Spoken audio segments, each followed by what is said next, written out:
bienvenidos a este encuentro en torno a diferentes maneras de pensar y de conocer, que es desde mi punto de vista lo que resume de mejor manera este hermoso libro, esta hermosa edición. Ya les diré por qué considero que es una hermosa edición que vale la pena adquirir y leer, porque está enmarcada dentro de, no es algo novedoso para las comunidades ancestrales, pero sí para el país en general y para una nación acostumbrada al monolingüismo y a pensarse de una manera bastante unilateral, digámoslo así, en términos culturales. Pienso yo que una de las grandes bondades de la Constitución del 91 fue el reconocimiento de esta nación como una nación multicultural, pluriétnica, en donde caben muchas voces que tradicionalmente no conocemos o han sido ocultadas. Yo tengo un acercamiento inicial privilegiado con este texto que nos convoca hoy aquí a los profesores Daniel y Rafael, a quienes ahora les presentaré, y consistió en el hecho de que fui el primer evaluador de este manuscrito cuando comenzó su largo proceso editorial, que felizmente culminó con esta edición que tenemos hoy en nuestras manos y que está a disposición de ustedes en el stand de la Universidad Industrial de Santander. Este libro, Sumayiway, espero no haberlo pronunciado tan mal, reúne ciertamente las miradas, las voces, los sentimientos, las expectativas, los sueños, no solo de académicos, sino de toda una serie de personas vinculadas o íntimamente ligadas a sus culturas, a sus territorios, y que de alguna manera nos muestra una Colombia que es inédita para muchos, pero que ya comienza a dar pasos o dar visos de reconocimiento por parte del resto de la ciudadanía. Lo que en principio destaco, y estaba comentándolo con los profesores, es básicamente el hecho de que este libro presenta unas maneras distintas al formato estrictamente académico de comunicar el saber, y lo hace a partir de cosas que aparentemente para nosotros son intrascendentes, la mochila o ciertas faenas y actividades propias de las comunidades. Yo, en primer lugar, quisiera presentarles a mis invitados. Aquí están el profesor Rafael Gonzalo Angarita Cáceres. Voy a leer aquí un poco de sus perfiles. El profesor Rafael Gonzalo Angarita Cáceres es profesor titular adscrito a la Escuela de Filosofía de la Universidad Industrial de Santander, Bucaramanga, Colombia. Ha sido conferencista en eventos nacionales e internacionales de filosofía. Ha publicado artículos en las áreas del diálogo de saberes, ética experimental, filosofía política y filosofía moderna. Y un aporte que, como lingüista que soy, valoro enormemente, y es su compromiso con la coordinación de la cátedra Low Mau sobre saberes ancestrales y pues la edición, ¿no?, del volumen titulado Filosofía y Sabiduría Ancestral. Yo tengo que decirlo, lo digo con sinceridad, a mí me sorprendió gratamente porque sabemos que en el ámbito de la filosofía pues hay una fuerte conexión con el pensamiento occidental europeo, y el que Rafael haya incursionado en estas áreas o haya promovido la divulgación de estas otras formas de pensar, de reflexionar, de hacer conocimiento, me parece verdaderamente valiente y notable. También está con nosotros Daniel Ricardo Mogollón, filósofo, magíster en filosofía y profesor cátedra de la UIS del 2016 al 2021. El profesor Mogollón ha escrito también artículos para revistas académicas.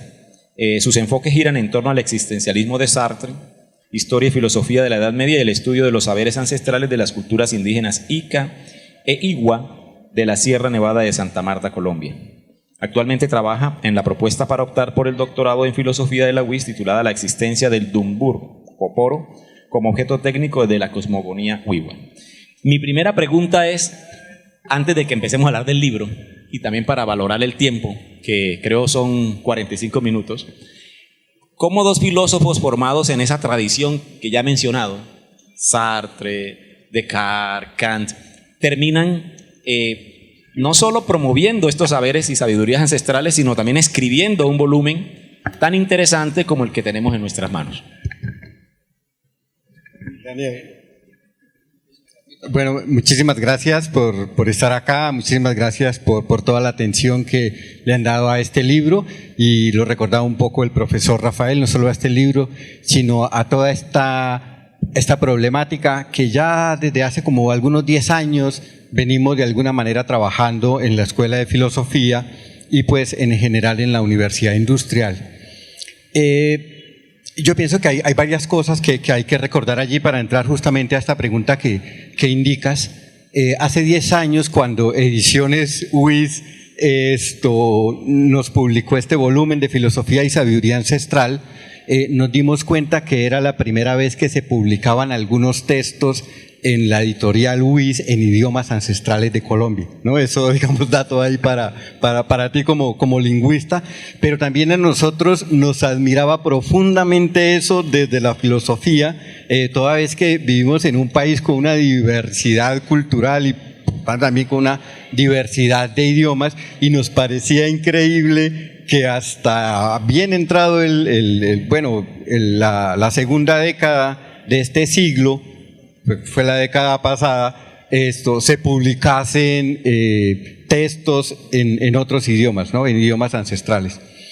Pero también nos dábamos cuenta un poco que desde la filosofía se tiene como una cierta pretensión de asistir de manera exclusiva a otros saberes, y nosotros nos parecía y nos sigue pareciendo que de alguna manera es una limitación de lo que nosotros podemos ser como personas, pero también como esta posibilidad tan maravillosa que tenemos de estudiar filosofía en el siglo XXI y estudiarla en un país como Colombia, ¿no?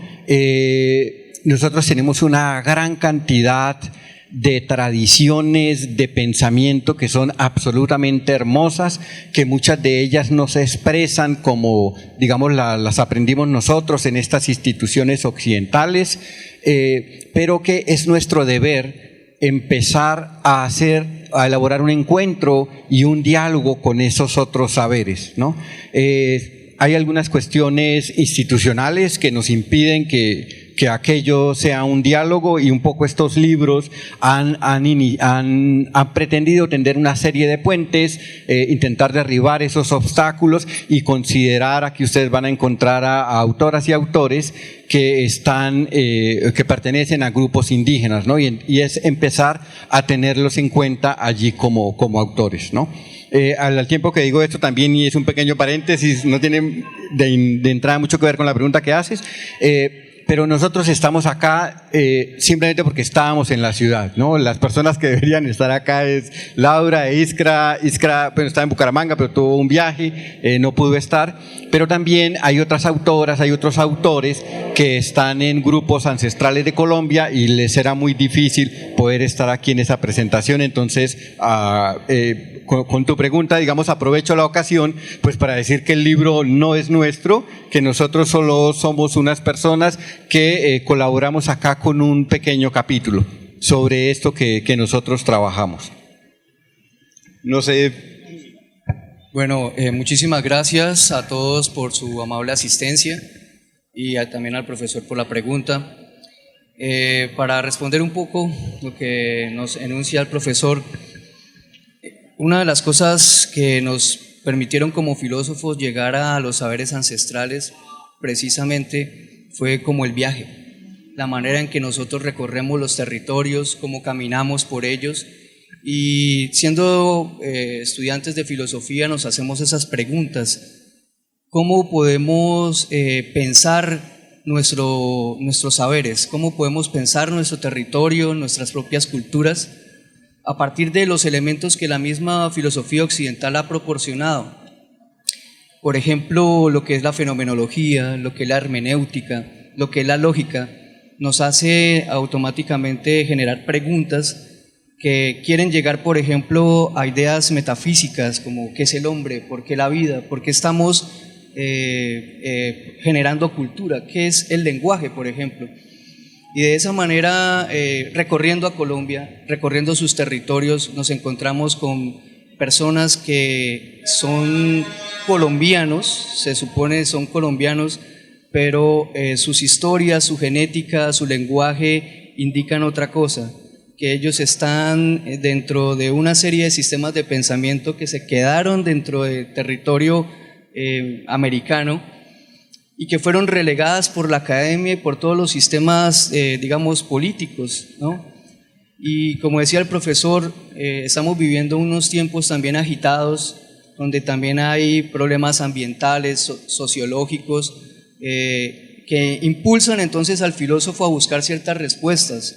Y dentro de esas está entonces, como decía, el encuentro con aquellos indígenas. En mi caso particular, tuve la oportunidad de conectarme con los indígenas de la Sierra Nevada de Santa Marta en una primera instancia, y empezando a dialogar con ellos, empezamos a notar que sus temas tenían mucho de filosofía, tenían bastantes reflexiones que deberían ser entonces puestas en la academia y en la reflexión con todos los estudiantes.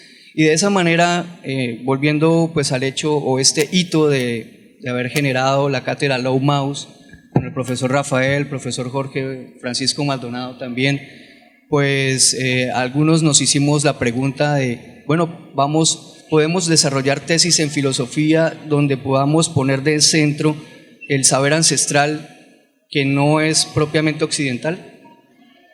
De esa manera y con ese impulso y con ese reto que no fue nada fácil, se generaron algunos caminos como los que ya labraron los profesores, y pues ahí ya pusimos nosotros como esas losas, pues con esos acercamientos con tesis de maestría, la de doctorado, y también motivando a los estudiantes a partir de un curso que se generó en la universidad. Creo que es uno de los pocos cursos que existen en Colombia sobre filosofía de sabiduría ancestral. De esta manera pues llegamos a responder un poco la pregunta que nos hace el profesor de cómo como filósofos, y realmente es, en mi caso, preguntarme qué es la naturaleza y qué es la cultura.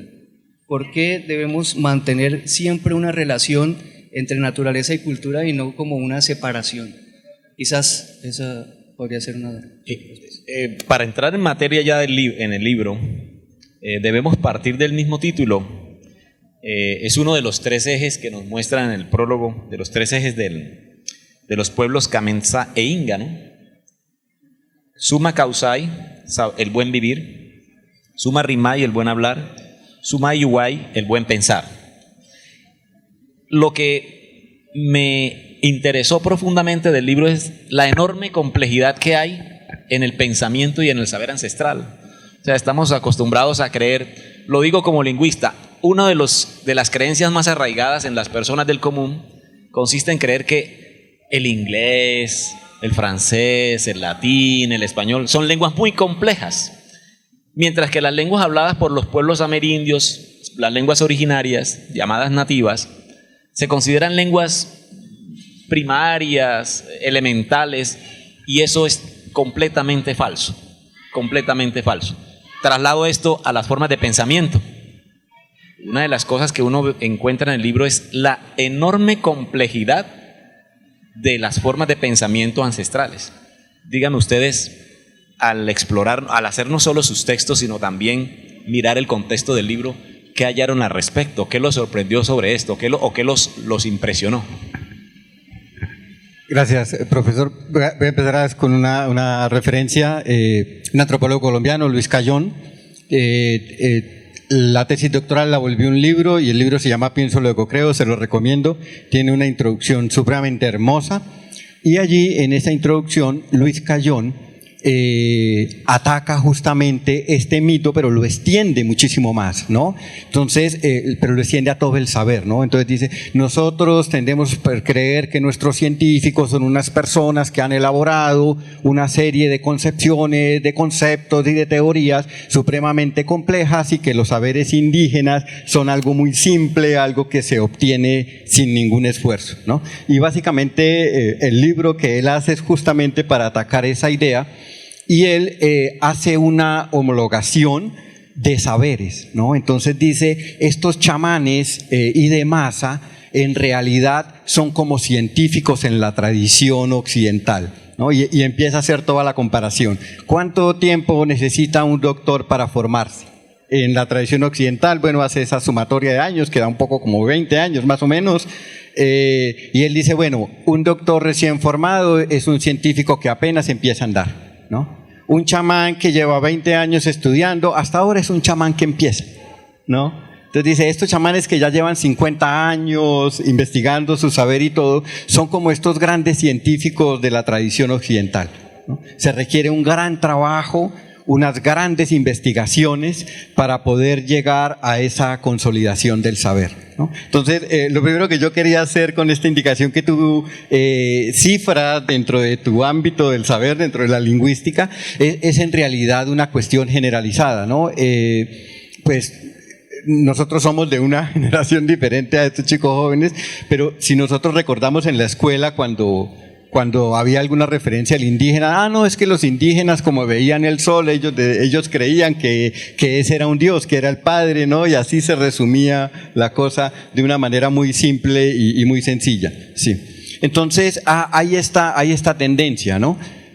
Cuando uno llega a esos saberes, pues entiende la complejidad que eso tiene, ¿no? Y esa complejidad también se da en que nosotros en nuestra tradición occidental hemos tendido a hacer una serie de compartimentos del saber.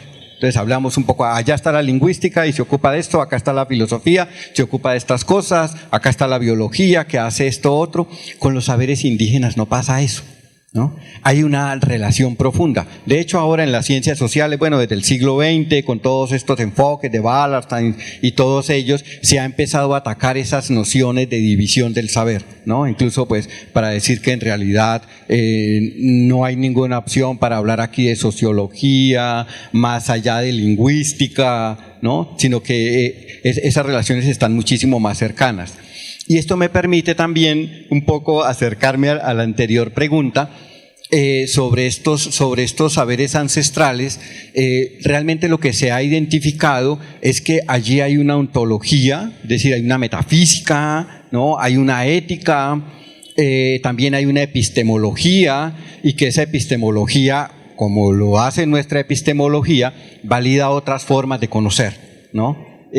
Nosotros todo el tiempo estamos haciendo eso, incluso estamos abandonando cosas. En la modernidad teníamos unos métodos científicos que los considerábamos sumamente apropiados, hoy en día ya nos parecen obsoletos, ¿no? En fin, se hace todo ese trabajo, pero la indicación un poco de esa complejidad está dada justamente allí, que hay un gran relacionamiento, ¿no? Estos sabedores o estas sabedoras, que también las hay, a veces también, esa es otra cuestión, nos ciframos solamente en los sabedores, entienden la cuestión de una manera holística.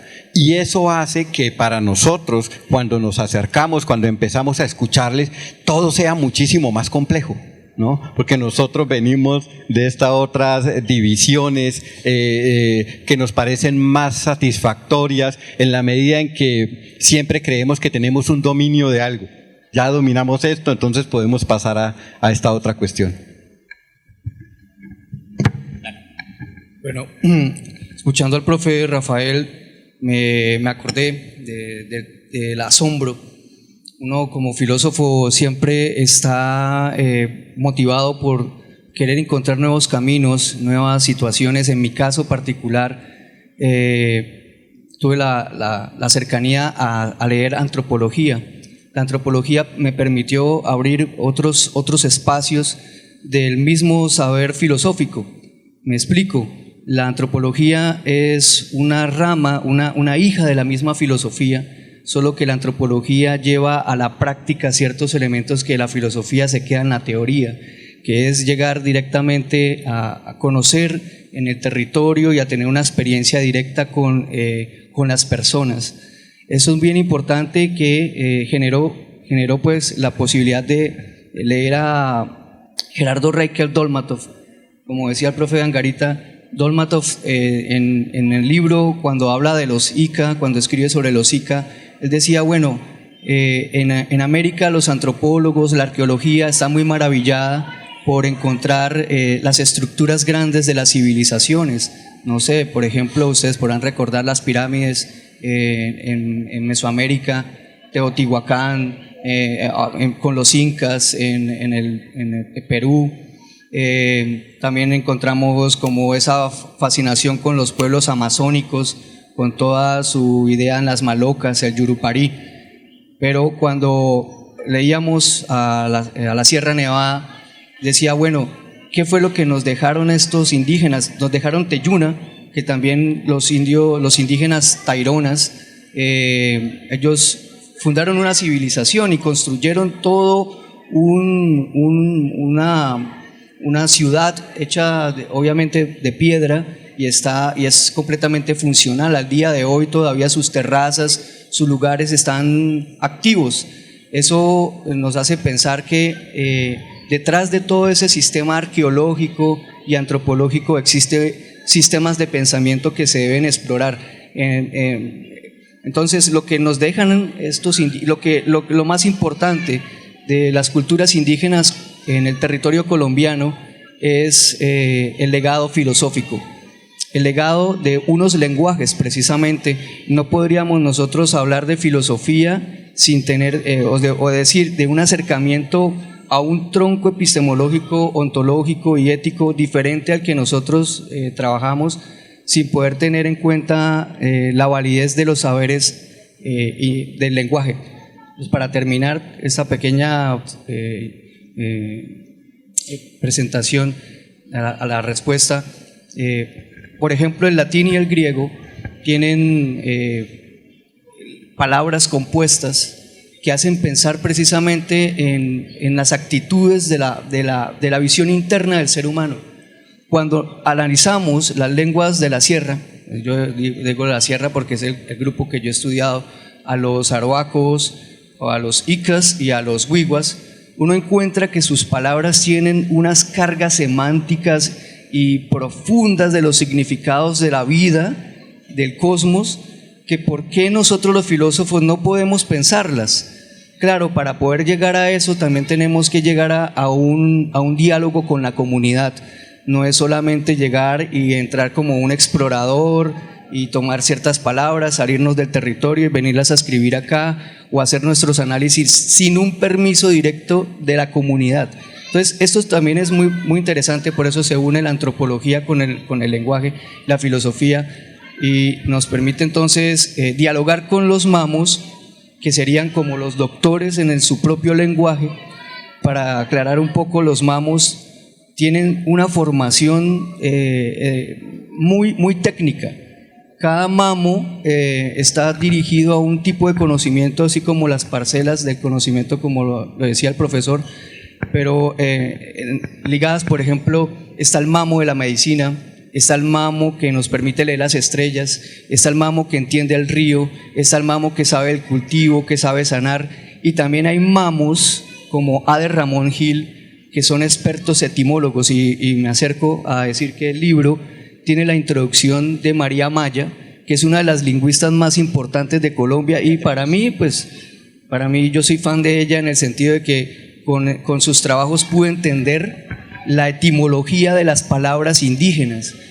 Y entonces esos estudios profundos de las mismas etimologías que nos ofrecen los pueblos indígenas permiten al filósofo, en nuestro caso con unas metodologías diferentes, repensar el mundo. Pienso que en este momento hay un descongelamiento de todos esos saberes o de la emergencia de los saberes, porque ya la misma filosofía occidental ha agotado algunos elementos recursivos, reflexivos, y obviamente esta nueva carga de saberes que viene por el lado ancestral. Nuestra tierra Colombia tiene 70 grupos, 70 lenguas. Imagínense ustedes cuántas posibilidades hay de repensar el mundo, y ese repensar el mundo es conectar otra vez la naturaleza con la cultura.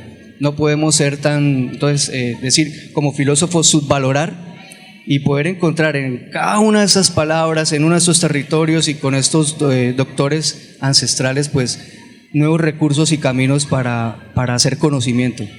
Recojo lo que dicen los dos profesores y que se plasma en el libro muy bien, pese a que lo prologa, digamos, una gran, muy, muy reconocida lingüista colombiana, María Trillos Amaya, que es experta en las lenguas indígenas del Caribe colombiano y ha sido asesora de las comunidades indígenas en los procesos de planificación lingüística, de revitalización de lenguas, sobre todo en la Sierra Nevada de Santa Marta, que ha estado varias veces en la UIS por invitación de la Escuela de Idiomas y que estará también en un próximo libro que ya empezó su proceso de arbitraje, que se llama El español hablado en Colombia. Aquí suelto un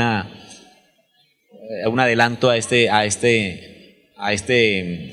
producto académico. Si bien es prologado por un lingüista y hay estudios, hay trabajos que versan sobre el tema lingüístico, no es un libro que se quede ahí y que por el contrario integra de una manera muy, muy interesante antropología, etnolingüística, etnografía, filosofía, ética, como un compendio de saberes, como lo decía Rafael al comienzo. Nada está aislado en estos saberes, ¿no? Todo hace parte de las vivencias, de las personas. Yo quisiera pasar un poquito el ruido. Ustedes como filósofos, ¿cómo se sintieron, digamos, navegando en medio de estos? Porque las coordinadoras editoriales del libro son, bueno, una de ellas es una lingüista, Laura Tatiana Areiza Serna, y la otra es una persona que está encargada, la profesora Iskra de la Cruz Hernández, está encargada de los cursos de plurilingüismo e interculturalidad en la Escuela de Idiomas, que por cierto, para que vea que estamos en una sintonía ya bastante interesante, ya desde las reformas anteriores incluyó dentro de su currículo la asignatura lenguas nativas. Entonces, ¿cómo se sintieron ustedes ahí en ese ir y venir de disciplina, digamos, donde los lingüistas parecieran en principio, digamos, liderar el asunto? ¿Cómo se sintieron ustedes como filósofos? Bueno, lo primero que hay que decir acá es, no solamente, digamos, como filósofos, sino en general como personas. Daniel ha hablado un poquito, y aquí me permito remitir a un filósofo del 20 que es obligatorio, Heidegger.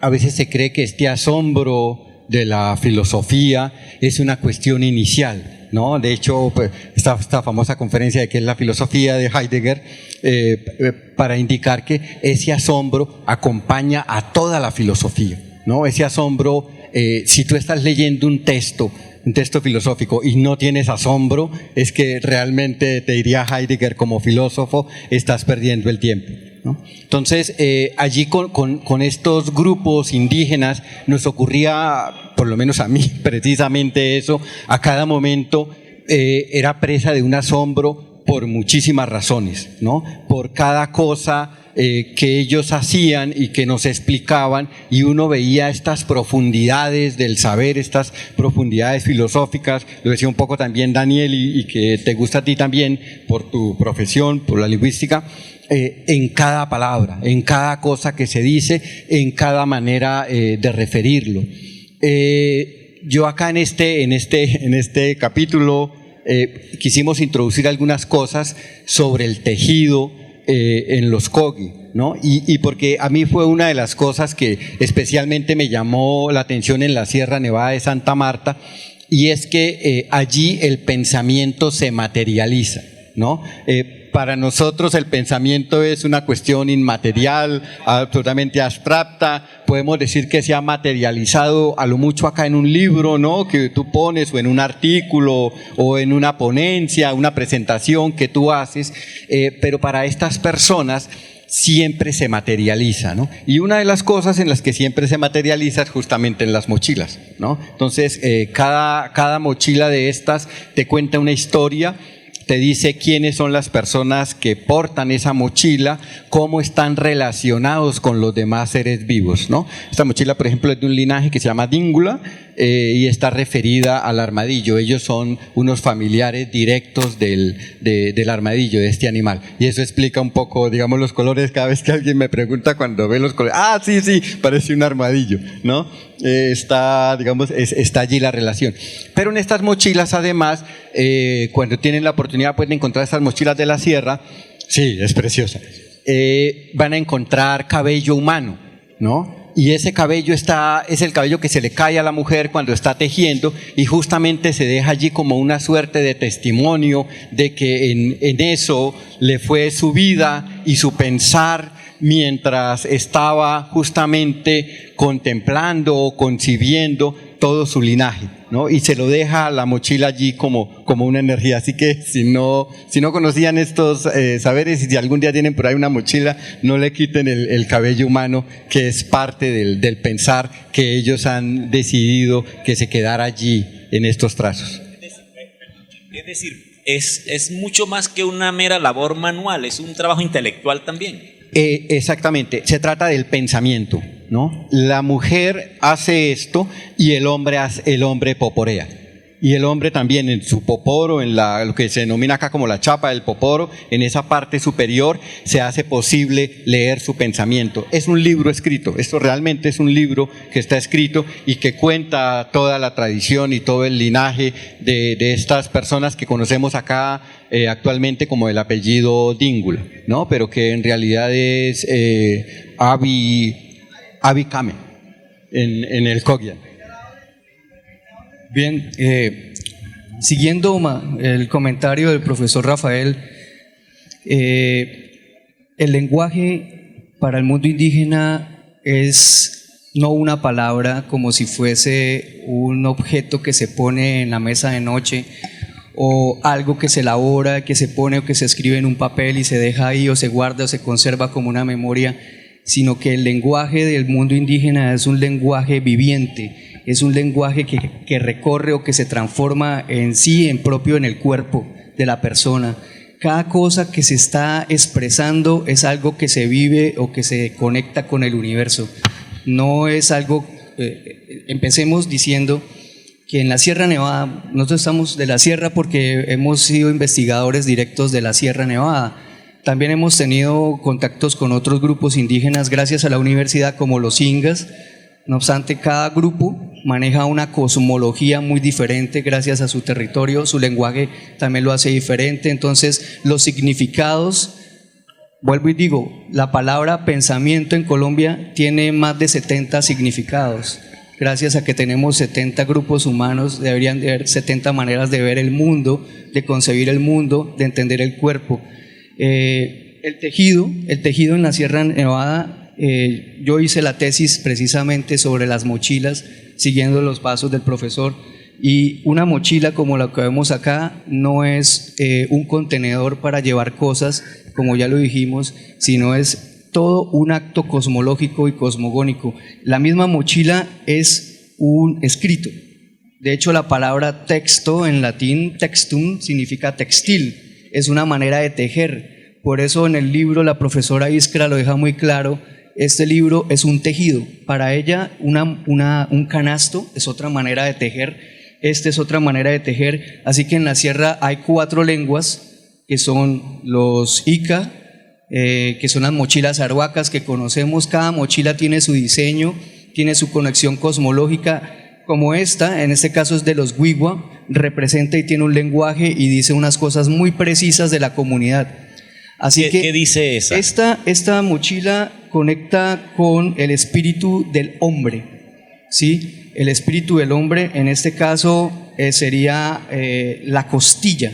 La costilla también tiene el costillar y también tiene una relación con el 100 pies. Entonces aquí hay un camino. También es muy importante decir, por ejemplo, en el caso de las mochilas de la sierra, que la mochila solo es hecha, confeccionada única y exclusivamente por la mujer. La mujer entonces es la maestra, la filósofa. Para mí también hay una profundidad filosófica. Entonces el color negro significa She, que sería el origen mitológico, antes del amanecer.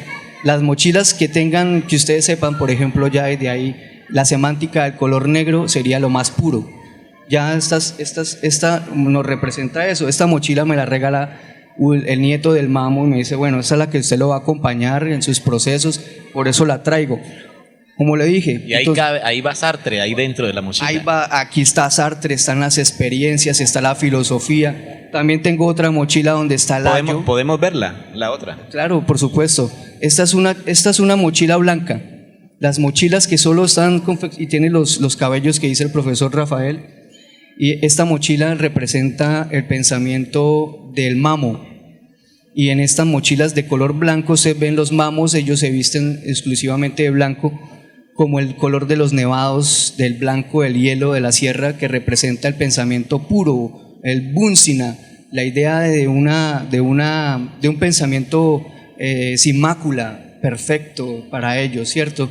Que se conecta. Para terminar y decir, pues, todo el acto, hacer una casa, caminar el territorio, es escribir.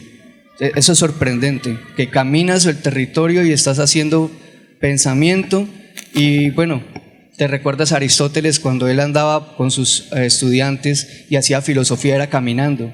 Lo mismo podemos ver en la sierra, así que pues espero haber respondido, profe.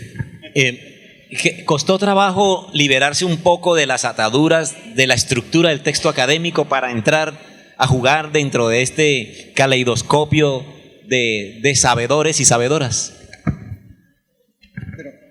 Sí, cuesta muchísimo trabajo y es desde el principio, ¿no? Nosotros tenemos una manera de hacer las cosas con una argumentación, es decir, nosotros en filosofía las primeras asignaturas que vemos es lógica, allí aprendemos a distinguir argumentos, a expresar las premisas, a hacer toda esta clasificación y que nos lleva, digamos, a expresar nuestras ideas de una manera muy determinada, ¿no?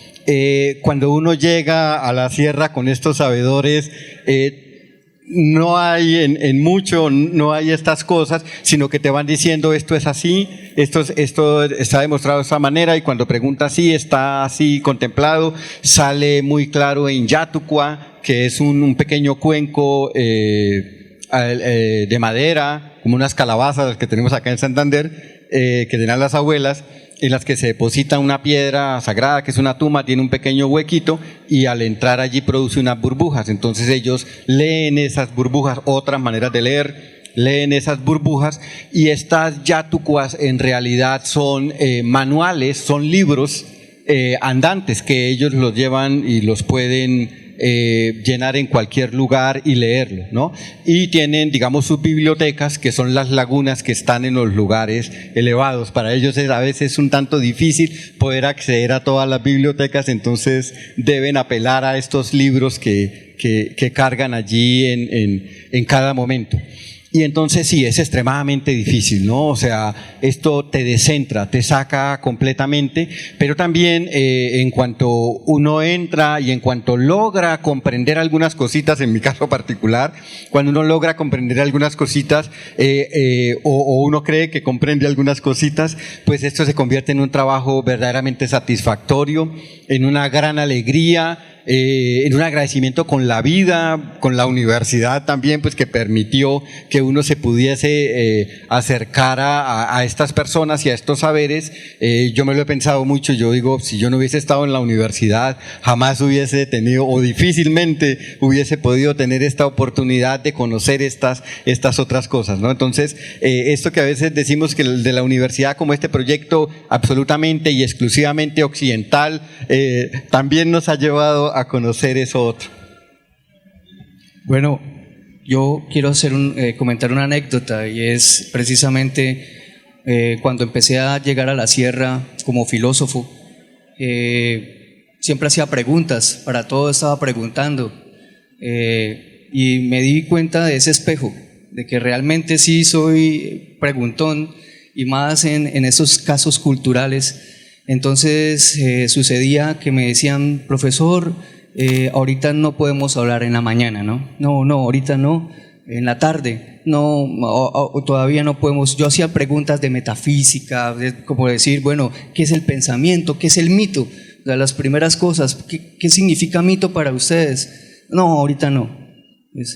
Bueno, al siguiente día más o menos lo mismo, luego pues ya pregunté, bueno, ¿por qué no se puede decir en el día? Profe, tocas especialmente comentar o responder esas preguntas que usted nos hace es en la noche.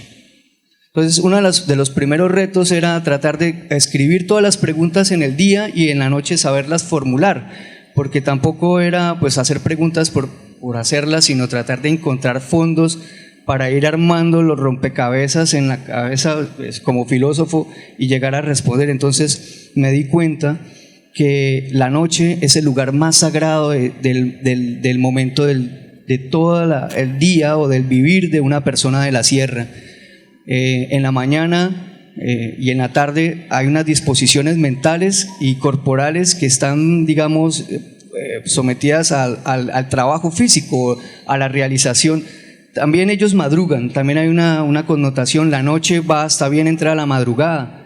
Así que desde que se oculta el sol hasta después de la medianoche, y quizás después de la medianoche, como en un vientre, como ustedes pueden ver en el fondo las mochilas comienzan con un tejido que se llama el ombligo.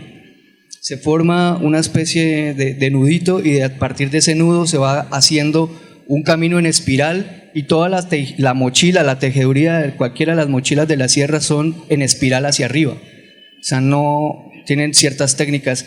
Y entonces la noche es bajo las estrellas, bajo, digamos, las miradas de los seres espirituales y del fuego, las mujeres tejiendo, los hombres poporeando, ellos van escribiendo las preguntas, van consultando con los espíritus.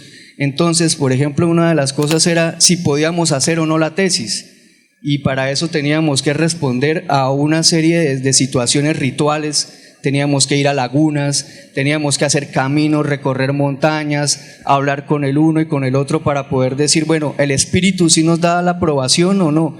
Y no, todavía no, profe, todavía no. Hay que esperar. Una de las cosas que hay que, primero, tener mucha paciencia.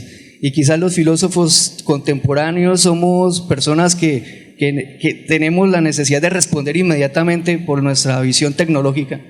Y en la sierra nos han puesto entonces el contrapeso, hay que esperar para poder responder, y hay que hablar con seres o dimensiones, como, no sé si Platón tuvo esos inconvenientes cuando hablaba del mundo de las ideas, si habían regentes para que le dieran respuestas, pero en la sierra sí. Y eso hace parte del modelo cosmológico y cosmogónico que nosotros estamos estudiando. Y bueno, esa es una manera también de entender el lenguaje. Y fue muy difícil, muy difícil trabajar, escribir, también hay que llevar notas, y nosotros queríamos ser muy fieles al lenguaje. Entonces, escribirlo como sonaba, y luego buscar las referencias en nuestra academia. Hay María Trillos, con su libro de la sierra, nos especifica, luego ir al Mamo, volver a preguntar y luego a escribir, y después llevar el manuscrito para ser aprobado o no por ellos. O sea, no es tan fácil. Entonces hay un proceso que también nos ha enseñado a ser más éticos con el pensamiento, y no esperar como a la vieja usanza de colonizar, sino ir poco a poco haciendo el proceso muy sentado, ¿no? Ellos dicen esto, decía Descartes, cogito ergo sum, pienso luego existo, allá es sidare ergo sum, sentado luego existo. O sea, hay que sentarse en un banquito y esperar. A mí me hicieron hasta amanecer sentado y sin dormir, para poderme demostrar que yo podía tener como el tú a tú con ellos. Imagino el profesor también, muchos trabajos. Qué interesante, fascinante el trabajo de ustedes. Este es un trabajo en donde se da la vía contraria de lo tradicional. No es el resultado de las reflexiones y pesquisas de unos investigadores blancos o mestizos que van allá a las comunidades a mirarlos como objeto de estudio, nada de eso. Es la representación, la plasmación de las maneras y formas de ser y estar en este mundo de diferentes culturas colombianas. Colombia es un país, como lo han reiterado mis estimados colegas, en donde no solo se habla español, se hablan más de 65 lenguas nativas, se hablan 2 lenguas criollas, se habla lengua rom, se utiliza lengua de señas de sordos y se habla español, que es una lengua europea. Entonces es un país multicultural, no solo hay blancos ni mestizos, hay mulatos, zambos, indios, negros, y yo creo que el libro lo que hace es poner de presente esa realidad multicultural, pluricultural de la nación colombiana, una nación que ha sido construida o por lo menos una idea de nación que ha sido construida y difundida de espaldas a la realidad, a su realidad. Y para mí es el mayor mérito de este hermoso libro que yo, sin dudarlo ni un segundo, recomiendo para que lo lean. Es un libro riquísimo de leer, es una verdadera apuesta muy arriesgada porque obviamente tenía que pasar por los filtros de evaluadores académicos que estamos acostumbrados a la estructura de introducción, marco teórico, resultados, discusión y conclusiones. Y este libro rompe con todo eso, porque incluso muchos de los textos que están aquí son el resultado de la oralidad pura, y eso representa un ejercicio muy, muy exigente a nivel de edición, pero se logró y se logró de manera estupenda. Finalmente, para estos minutos que nos quedan, yo les quisiera preguntar a Daniel y a Rafael, ¿por qué recomiendan ustedes la lectura de este libro? ¿Qué le dirían ustedes a nuestros asistentes que es la principal motivación para leerlo? Bueno, empiezo ahora con la respuesta a tu pregunta por donde debí iniciar. El problema de que eso no está, digamos, como preparado, digamos, en un sentido estricto, como de un texto, ¿no? Que uno se sienta pues a escribirlo. Acá es más bien lo que va surgiendo con la conversación. Yo recomiendo este libro por una cuestión que ustedes pueden ver desde el propio título. Bueno, y también está allá, el Summa Iubiae, ¿no? Esta es una formulación inga, es un mandato por la vida, ¿no? Es un pensar bonito y lo recomiendo el libro para que tendamos hacia allá, para que intentemos hacer realidad aquello de pensar bonito y de lo que implica pensar bonito, ¿no? Y que este pensar bonito para ellos no es una cuestión individual, sino es una cuestión de comunidad, de tender lazos, de tejer también esa serie de relaciones interpersonales. Entonces yo responderé con eso que debí decir allí desde el inicio. Y pues yo trabajé en los Kogi acá dentro de este libro, entonces también termino diciendo una cosita en Kogiam, que es Sengan al de Nigu, que significa muchísimas gracias por estar acá y que espero que lean el libro y ustedes responden guagua. Guagua. Bueno, yo simplemente digo, es un esfuerzo de muchas manos, de mucho tiempo, de personas humanas y no humanas, porque también hay espíritus, energías, digamos, fuentes metafísicas que nosotros respetamos y que de alguna manera están involucradas ahí. Así que el libro, desde la misma portada, es una obra de arte, es todo un gran esfuerzo y yo les invito a todos los estudiantes a que lean todo uno de estos artículos porque tienen toda una serie de elementos interdisciplinarios, no solamente para filósofos, sino para lingüistas, para el antropólogo. Sin duda alguna, el libro es un hito en Santander y en Colombia, así que deberíamos pues empezar a explotar nuestro legado y motivarlos a ustedes a que lean y que escriban y los invitamos a la escuela a compartir y que cuando encuentren a los saberes y a los sabedores pues esto ya pueden tener una palabrita. Esa palabrita es Sumayuyay, que es pensar bonito es estar bonito, día bonito, es un matiz semántico bien interesante, así que de verdad soy muy feliz y agradecido por habernos escuchado. Y también pues que lean, porque leer es tejer, también es una manera de tejer con los ojos y esa es una manera de empezar a aplicar lo que nos han enseñado los indígenas. Muchas gracias. El libro es una invitación a pensarnos de otra manera, ¿no? Y a pensar de una manera distinta de la que tradicionalmente hemos sido educados o formados. Cierro con una anécdota que me pareció comprobar que este movimiento no es nuevo y que está tomando cada vez más fuerza. En el diario El País, un antropólogo español invitó a un sabio amazónico, de una tribu amazónica, a España, para que él los observara y le dijera cómo los ven. Miren que ya la vía es distinta, es contraria ahora. Y me llamó la atención que él les decía: no entiendo cómo votan por gente sin haberle preguntado antes qué soñó. Dicen ellos. No entiendo cómo pueden votar por alguien sin saber qué ha soñado esa persona. Para ellos es esencial explorar el mundo onírico, el mundo de los sueños de las personas para atribuirle algún grado de sabiduría o de poder. Entonces nos deja esa enseñanza a nosotros. Eso quiere decir que eso no se lo inventó Freud ni Lacan, sino que ya nuestras comunidades ancestrales vienen atadas a esa realidad, a explorar el mundo de los sueños.